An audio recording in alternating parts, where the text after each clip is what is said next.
pelo OBS. E aqui, ó, o que eu quero mostrar para vocês sobre o nosso processo de trabalho na criação de assets, tá? Eu estou considerando essa porta aqui da loja, né? E eu quero considerar que essa porta, vamos considerar as seguintes opções, assim, né? Que o jogo é à noite, né? Ou seja, eu vou considerar que o jogo é à noite e que essa placa é luminosa,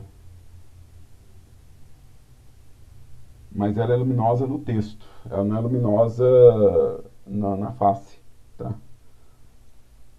Ou seja, o que eu quero fazer aqui é marcar algumas configurações de textura de mapa que sirvam para a gente alterar o comportamento do material sem ter que ficar criando uma série de materiais, tá? Então, quando a gente cria um material, né, quando a gente está aqui no Blender, né, com o objeto selecionado, eu vou inclusive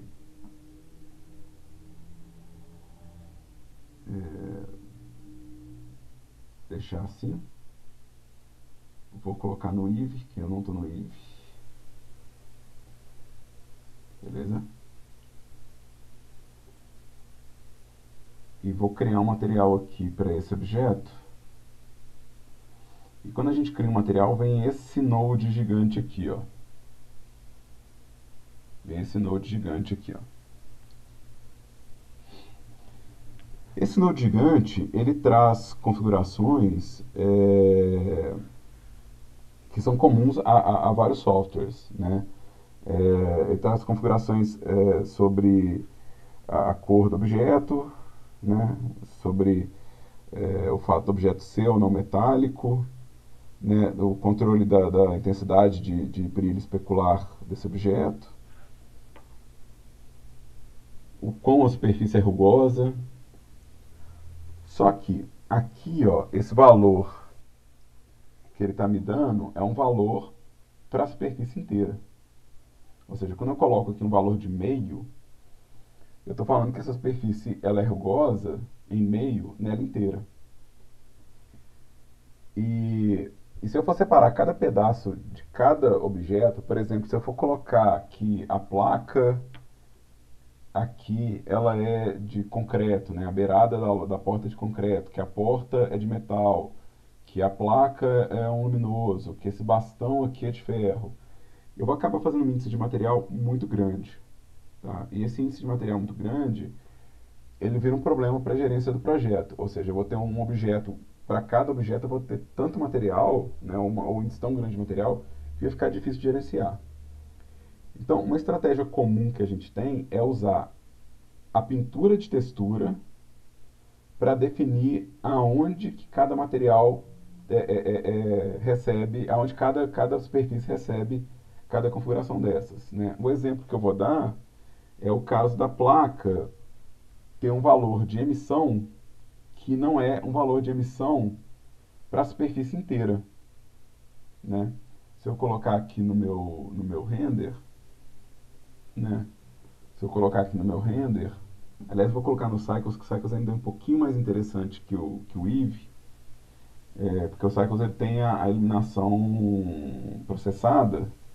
Então, se eu falar que uma área está iluminando no Cycles, ela está iluminando mesmo. Ou seja, se eu falar que isso aqui é vermelho, e é uma luz vermelha, a porta inteira virou uma luz vermelha. E eu queria, na verdade, que só a área de texto desse letreiro, ou que as áreas de texto desse letreiro tivessem reações diferentes, né, à iluminação. Então, nesse caso, ou seja, no caso de eu querer definir que uma área se comporta de um jeito diferente do outro, eu vou criar um mapa que define qual característica que está afetando aqui. Então eu vou criar coisas como mapa de emissão, mapa de rugosidade, um mapa de metálico, ou seja, mapas que vão falar aonde o objeto comporta com mais ou menos valor. E eu vou poder, inclusive, colocar valores diferentes para a mesma área, ou seja, a mesma área de emissão ela pode ter duas ou três intensidades diferentes de emissão. Então, o que vai acontecer aqui? É o mesmo processo, a princípio, de criação de imagem para textura, ou seja, eu vou criar aqui uma textura do tipo imagem, vou criar uma imagem nova que eu vou chamar de emit. Ela vai ser preta mesmo, porque preto é o valor da cor desligada, né? Ou seja, aqui não há valor nenhum, não tem luminosidade nenhuma. Tá? Coloquei aqui o meu mapa de emit e vou ligar ele aqui no material de emissão.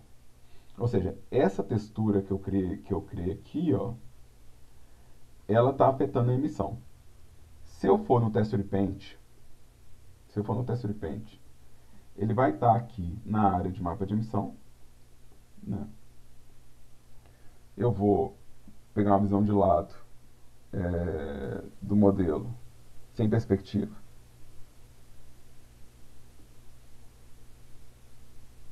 Vou colocar aqui para vocês verem assim, o modelo no flat, né? Ou seja, eu estou colocando aqui o flat. E vou nessa área aqui, ó,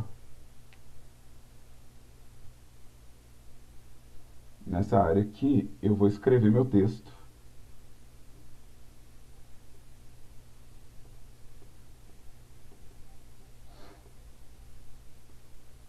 Né? Então, aqui vou escrever bar.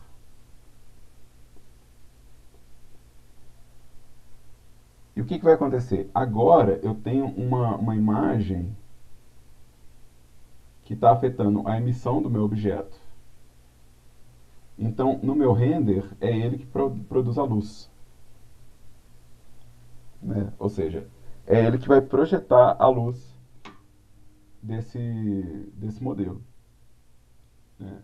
Se eu fizer, por exemplo, esse texto, em vez de fazer ele branco igual eu fiz, eu fizer ele vermelho, por exemplo, né?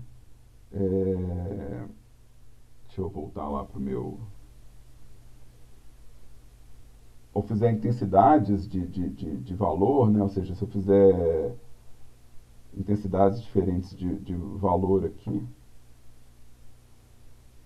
ele vai estar afetando a superfície de iluminação lá de uma forma diferente. Ou seja, ele vai estar absorvendo essa cor e fazendo essa iluminação pela cor que eu defini aqui. Isso aqui é um tipo de mapa que a gente usa hoje em dia em jogo, que é parte do processo de jogo, que afeta vários aspectos do meu material. Ou seja, aqui eu estou fazendo a emissão, né, dá para ver que aonde eu pintei está emitindo luz, né, porque basicamente eu estou falando que aquela imagem ela entra como emissão. Mas eu posso criar uma série de outros mapas aqui. Né? Por exemplo, eu posso falar onde que é liso e onde que é rugoso. Eu posso falar onde é espelhado e onde não é. Né? Então, eu vou pegar aqui e vou criar uma variável que afeta outros valores. Né? Eu comecei pela emissão. Né? Aqui eu vou criar uma outra imagem que vai ser um mapa de rugosidade metálica ao mesmo tempo. Tá? Então eu vou criar uma imagem aqui que vai ser metálico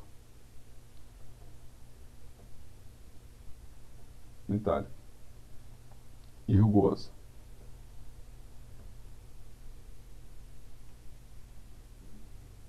E eu vou falar que essa imagem aqui, ó, ela vai entrar nessa área cinza aqui, ó. E aí o que acontece? Aqui, ó, esse slider, ele tem um valor de 0 e 1. Ele não é um valor de cor igual a emissão. A emissão é meio que fácil de entender, porque a emissão é um valor de cor. E eu estou entrando com uma imagem colorida aqui. Mas, nesse caso aqui, ó, eu não tenho cor. Eu tenho um valor de 0 e 1. Quando eu entrar com a imagem, ele vai considerar que o preto é 0 e o branco é 1. Então, se eu for lá no meu mapa de textura né? Deixa eu entrar aqui com ele aqui, ó. Aqui, a imagem está toda preta, então ela é toda zero. Eu vou vir aqui no meu objeto. Vou voltar aqui pro meu estúdio.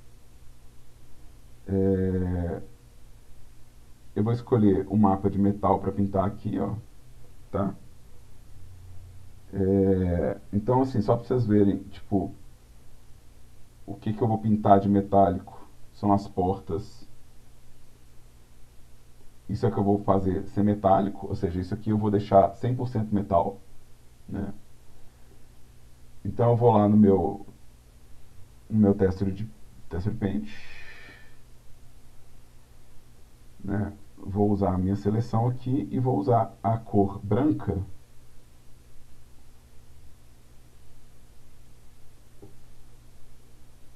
Estou usando ela, vou tirar até isso aqui, ó.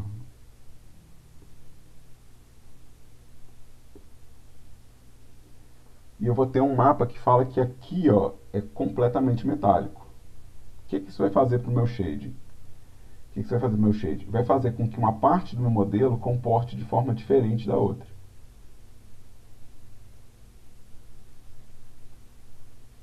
Se eu falar que a rugosidade desse modelo é zero, por exemplo, eu pintei uma área que tem um tipo de espelhamento diferente da outra. E eu posso usar esse mesmo mapa, para falar aonde é muito rugoso e aonde é pouco rugoso, tá? Ou seja, eu posso usar o mesmo mapa para afetar isso. Eu só vou fazer o quê? Eu vou adicionar um tratamento de cor aqui, ó, para inverter essa informação de cor, né? E ele ser rugoso apenas aonde eu pintei. Então aqui, ó, o mesmo material, ele tem três comportamentos diferentes no meu render. Tem três comportamentos diferentes no meu render. Um comportamento de iluminação, um comportamento de reflexão e um comportamento mais rugoso e áspero. Ou seja, eu posso definir vários aspectos do meu material através dessa montagem de imagens sobre a superfície do modelo, né? Lembrando que boa parte das vantagens disso aqui é eu poder fazer, por exemplo, variações sobre uma superfície plana, né? Ou seja, aqui, ó, eu tenho essa superfície completamente reflexiva,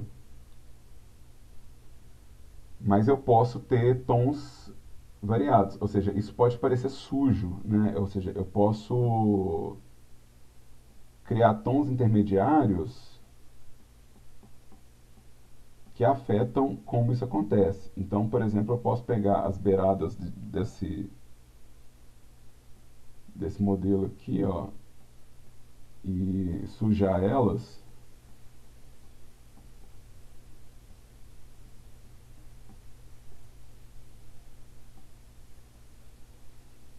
E isso vai afetar no meu shading como que esse pedaço comporta, né? Ou seja, o valor intermediário ele passa a existir, né? Ou seja, eu posso realmente incrementar a superfície do meu plano. Dá para entender isso que eu fiz até agora? Tá. Deixa eu ver a pergunta do Peterson. O átomo é à noite, meu transmissível.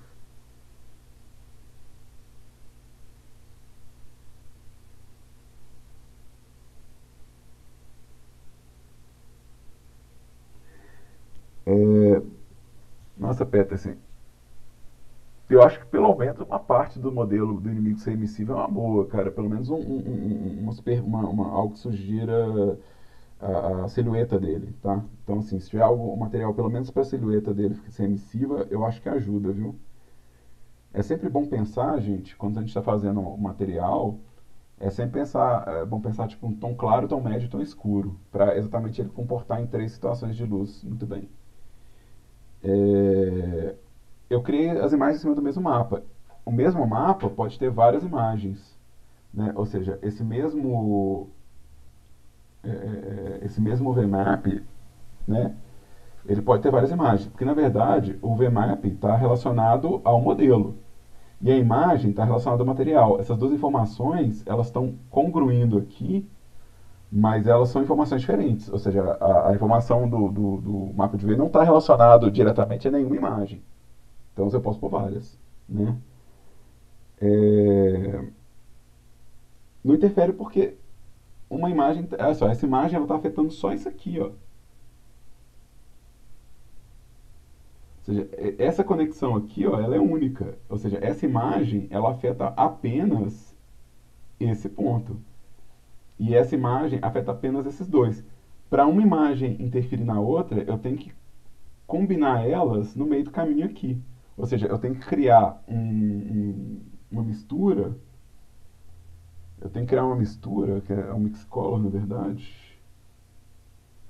E falar que uma afeta a outra e depois mandar ela para lá. Ou seja, eu tenho que forçar esse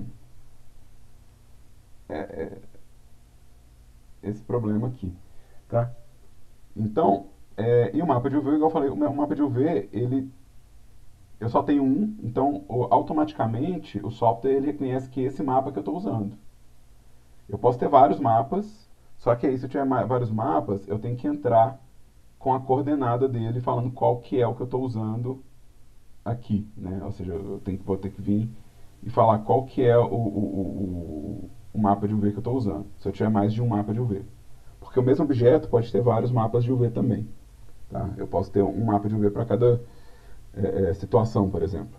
Né? E essas conexões é que vão falar quem está afetando quem e quem está interferindo em quem. Tá? Essa mesma imagem, você vai salvar ela e você vai entrar com ela no material da Unity. O material da Unity tem em cada campo dele, né, se eu abrir aqui um shader da Unity,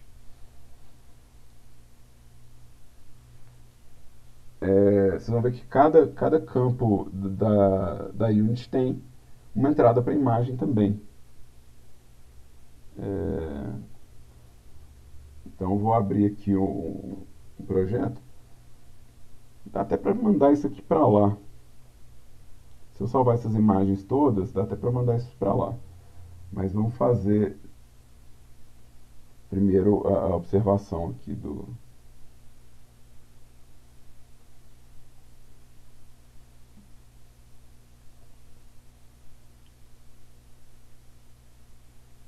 Quando eu crio um material aqui, ó, eu já tenho inclusive um objeto aqui, ó.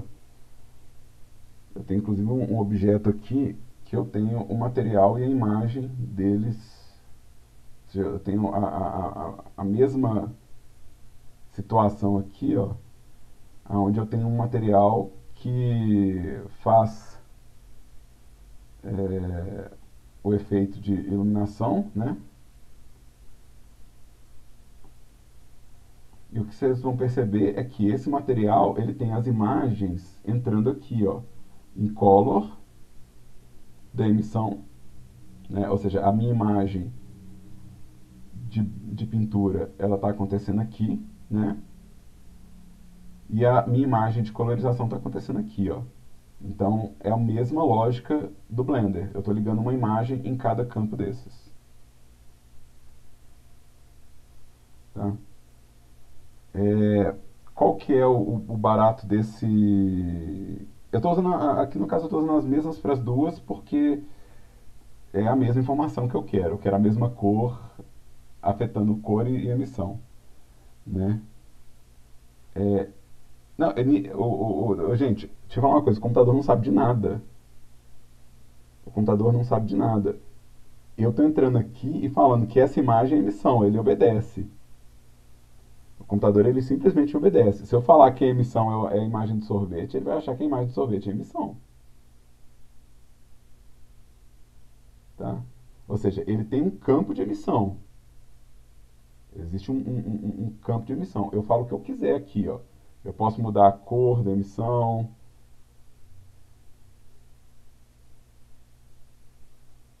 Tá?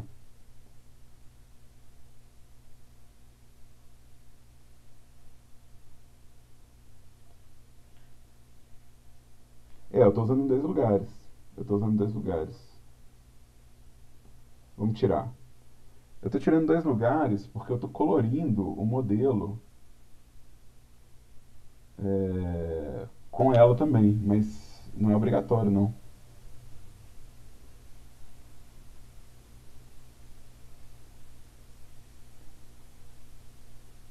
Então, assim, isso é bem opcional. É porque eu não quero um material tão brilhoso, então eu estou forçando ele até as cores aqui, ó. Então, agora, tem mais um macete aqui, gente. Tem mais um macete aqui. É... Exato, Luiz. A gente cria um material e aplica as imagens. Ou seja, eu vou salvar as imagens lá no Blender, vou criar um material e vou aplicar. Mas aqui tem mais um macete. Aqui tem mais uma coisa que eu fiz que,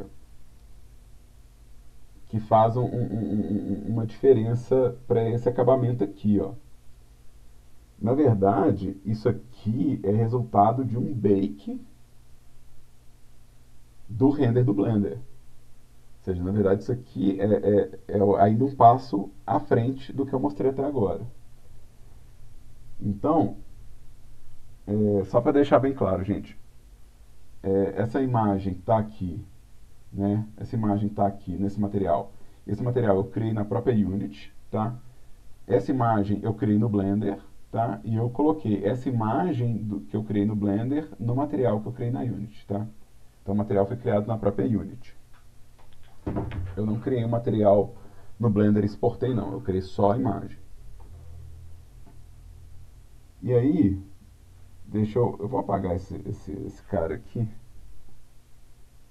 Eu vou apagar esse cara aqui, porque ficou interessante o visual, mas é bom mostrar o que eu fiz de fato.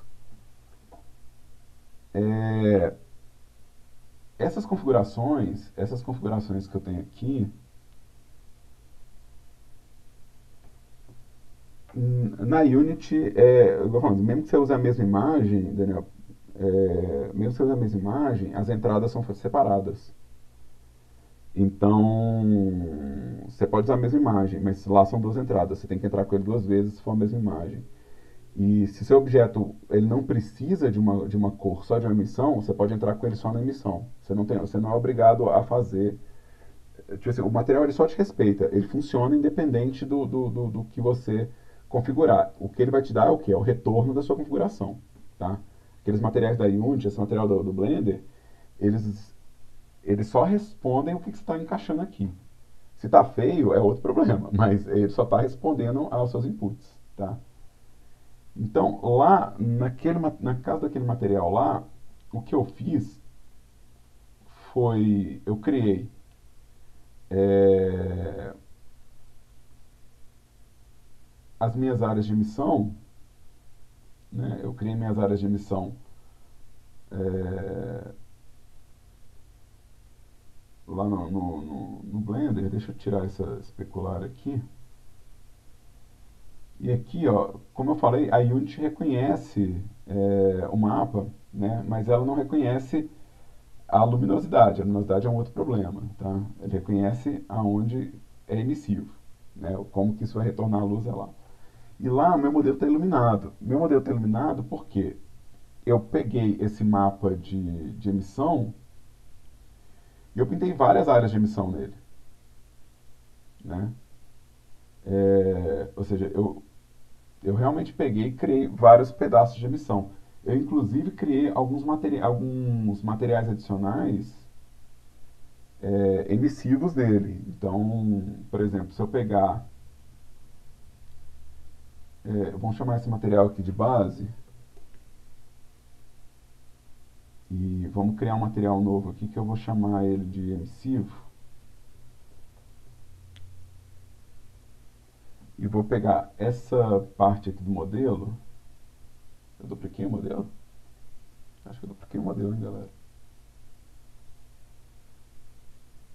Talvez eu tenha duplicado o modelo.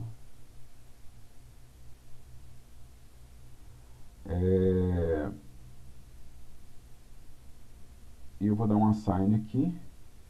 E vou falar que ele é um emissivo. Sim, tem uma face aqui que está me incomodando. Que face é essa? Eu acho que eu apertei um F aqui, eu tô dando um Z-Fight aqui. Ah, tá. Eu sei o que está acontecendo. Eu sei o que está acontecendo.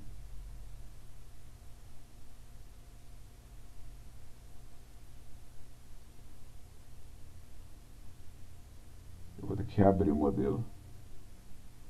Tem que reabrir, gente. Eu sei que eu fiz, mas eu vou demorar demais para corrigir. Então, eu vou reabrir o modelo. Ele está com umas faces sobrepostas. E eu não vou limpar isso fácil, não. Vou pegar o bar de novo.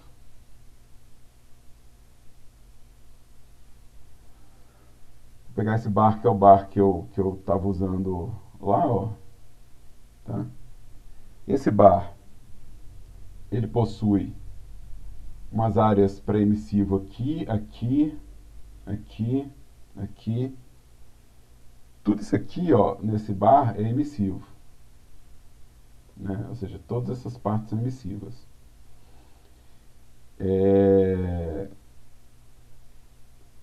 Então, eu vou criar aqui uma textura do tipo imagem.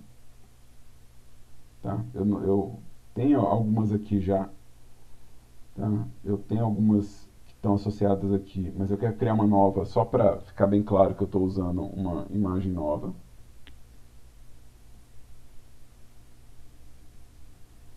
Tá? Essa emissão que eu vou pintar aqui nesse modelo, né?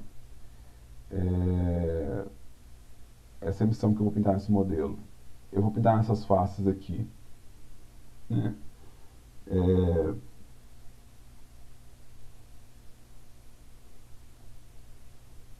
Eu vou pintar nessas faces com cores diferentes.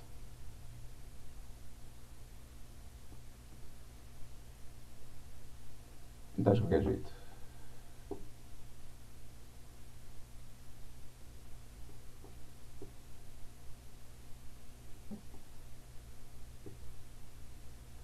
Pintar vermelho aqui do lado.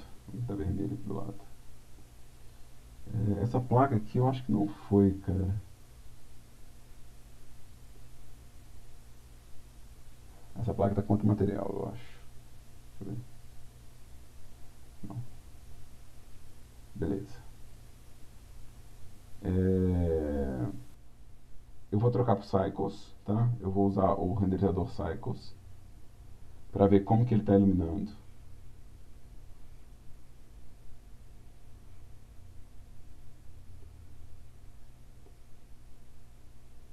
Certo?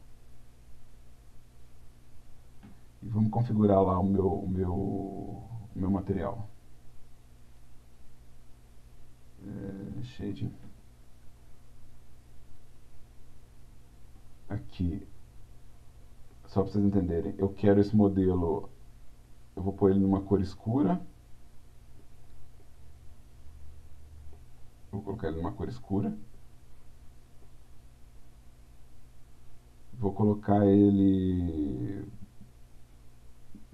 bem rugoso, talvez. Acho que bem rugoso. Vamos ver.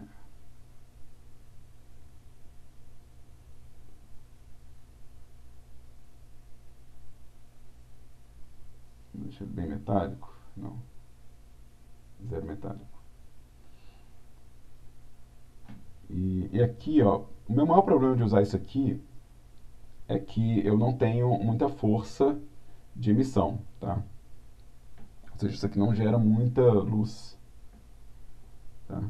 Então, se eu puder, ao invés de usar esse material aqui, ó, em vez de usar esse material aqui eu usar um material emissivo, ou seja, aqui eu vou colocar um shader do tipo emit, tá?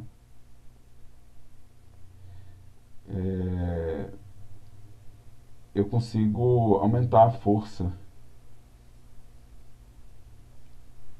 de como ele vai afetar o espaço de cor aqui, tá? Então eu posso usar isso como base para uma parte do material, tá? Se eu quiser controlar, tá? Mas para efeito de exemplo, eu vou manter o padrão do Blender, tá?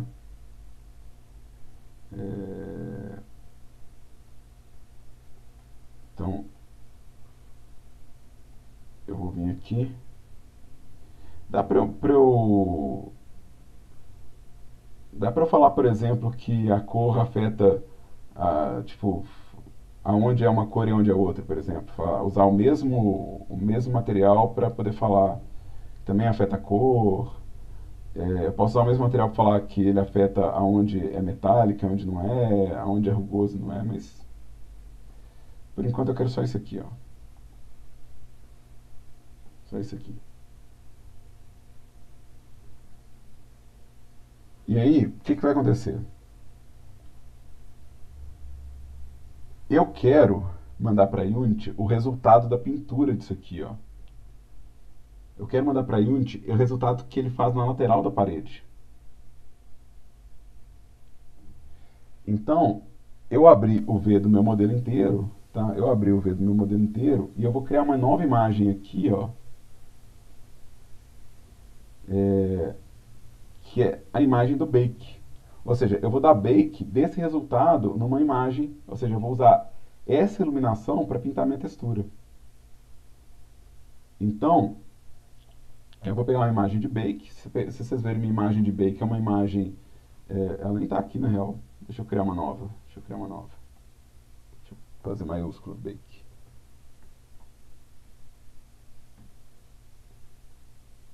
Então, é uma imagem preta aqui, ó, tá vendo?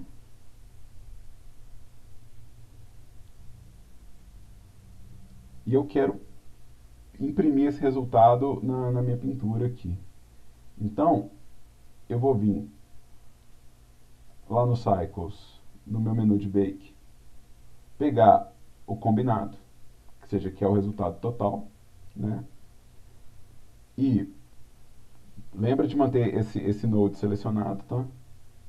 E vou dar Bake disso aqui. Ele vai imprimir o resultado de render, ou seja, o resultado que eu estou vendo no meu render, numa imagem. E isso é um procedimento que a gente está entrando agora, que é a introdução para um procedimento que a gente vai entrar agora, que é a possibilidade de vocês usarem o render final do Blender para pintar um modelo, para não ter que pintar ele na mão. Ou seja, a gente pode configurar um render dentro do Blender usando uma série de inputs de textura, uma série de inputs de cálculo. Ou seja, eu posso fazer toda uma preparação de informação aqui, antes de chegar no material, e despejar todo esse resultado numa imagem só. E chegar no motor de jogo com minha cena, ou com os objetos de cena, pintados com um certo nível de detalhe, sem ter que encostar numa tablet, por exemplo, sem ter que ter habilidade manual, né, sem ter que fazer, né, um esforço, vamos pôr assim, excessivo na parte de pintura de textura. E isso é muito importante, porque geralmente asset para jogo é uma quantidade massiva, né? Se pintar um por um, deixa o jogo caro, né? Você acaba encarecendo a produção. Deixa o jogo mais demorado. Então, assim, existe uma vantagem de pintar na mão os assets, que é a longevidade desse acabamento costuma ser maior, né? Ele envelhece bem, mas o custo e o tempo de produção é muito alto. Então, por exemplo, vocês estão começando agora, né? Se você for fazer sozinho toda a pintura de todos os assets, que são 60 assets, né, ainda tendo que fazer código, animação, implementação, fica pesado. No semestre que vem, que é um grupo pequeno, né, se você tem que dividir o grupo para pintar, você meio que ocupa um cara no semestre inteiro só pintando um asset, ele não faz mais nada. Então você acaba balanceando mal o esforço de trabalho. Né? Então, por saber que você pode pegar um conteúdo de render, que é fácil e rápido de configurar, e imprimir direto no modelo, sem ter que pintar ele, agiliza o processo de produção. Principalmente para os assets secundários, né? Aqueles assets que eles não são foco da cena, né? Eles são apenas complemento né, do cenário. Você não vai ficar olhando para cada detalhe. Quer dizer, vocês vão, né? Porque vocês estão dando jogos. Vocês são os caras que vão ficar rodando o cenário feito doido, querendo ver como é que a pedra foi feita, como é que a calçada foi feita, como é que o hidrante foi feito. São vocês, tá? O público em geral não fica admirando o hidrante do GTA, né? Vendo como que foi feita a textura do hidrante do GTA, né? Ou seja, esse balanceamento, né, é problema nosso. Olha que legal. Olha só. Aqui, esse resultado de render impresso no mapa de textura. Vamos salvar isso aqui. Eu vou salvar isso lá na minha pasta do jogo já. Ou seja, eu vou lá no meu no Vertex Game, na minha pasta de assets, e vou salvar esse bake aqui. Eu vou salvar ele como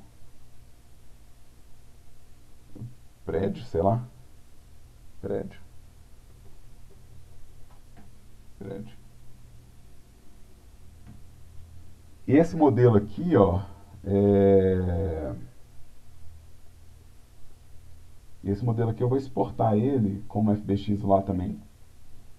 Então eu vou vir aqui. Eu quero só o objeto selecionado, tá? Eu não quero qualquer bagunça que tenha no meu modelo, eu não quero, só objeto selecionado. E eu quero colocar esse bar variação 1, tá? Esse bar variação 1 é modelo de um dos alunos do São Gabriel, do Ricardo, que está fazendo um jogo cheio de neon, que é tipo Tóquio de noite o jogo dele. Então ele está lascado. E provavelmente ele vai ver esse vídeo, então ele vai saber que eu confirmo o que eu falei na aula com ele. Ele está lascado, porque vai dar um trabalhão.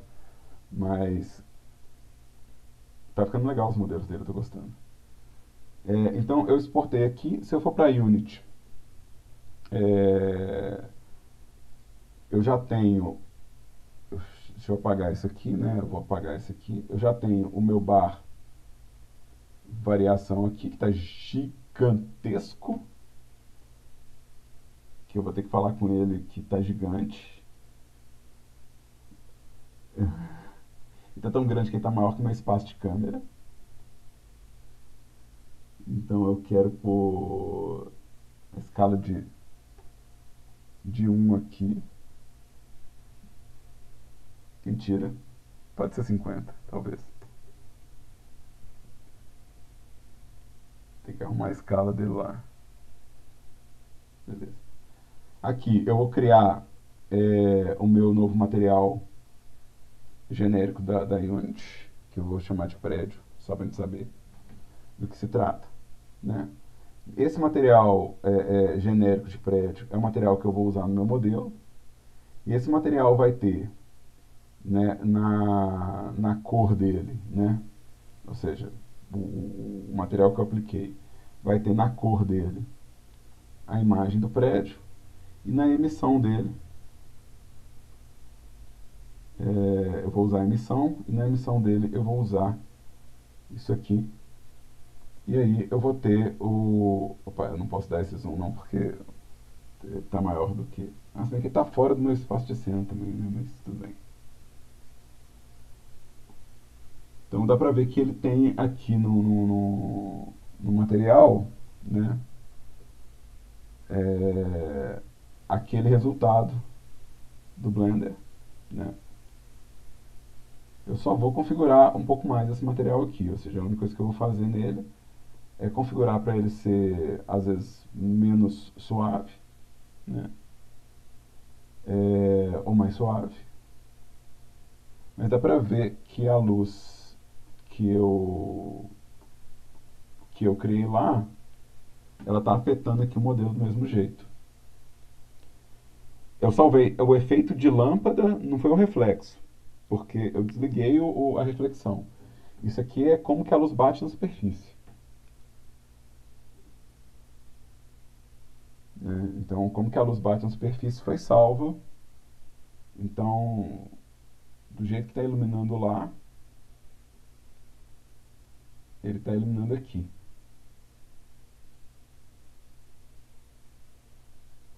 E isso é uma introdução a um processo, tá, gente? Isso aqui, eu quero que vocês entendam ser uma introdução a um processo. Na semana que vem, a gente vai continuar falando um pouco sobre esse processo, para poder a gente definir como que a gente pode usar algumas das outras entradas que o Blender tem, para poder criar materiais pintados de forma interessante. Ou seja, como que a gente pode usar.